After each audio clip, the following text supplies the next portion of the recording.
তৃণমূলের কণ্ঠ নয়, জনগণের জনকণ্ঠকে পৌঁছাতে ইন্ডিয়ান সেকুলার ফ্রন্ট আপনাদের সামনে সুযোগ দিয়েছে যে আগামী মাসের যদি 20 তারিখ তো জুন মাসের মে মাসের 20 তারিখে আপনারা আমাদের ইন্ডিয়ান সেকুলার ফ্রন্ট তথা খামচিহ্নের প্রার্থী অ্যাডভোকেট জামির সাহেবকে পার্লামেন্টে পাঠান। একইভাবে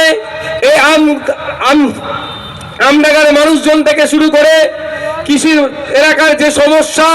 সেটা সমাধান থেকে শুরু করে ইন্ডাস্ট্রিয়াল বেল্ট, এই বীজপুর থেকে শুরু করে ওই আপনার নৈহাটি থেকে শুরু করে ব্যারাকপুর পর্যন্ত যে এই সমস্ত কলকারখানার শ্রমিকদের শ্রম চুরি করা হচ্ছে, সমস্ত বিষয়ে সোচ্চার হবে আওয়াজ তুললে আগামী দিনে পার্লামেন্টে। তাহলে আমাদের অ্যাডভোকেট জামির সাহেবকে খামচিহ্নের পক্ষে ভোট দিয়ে তাকে পার্লামেন্ট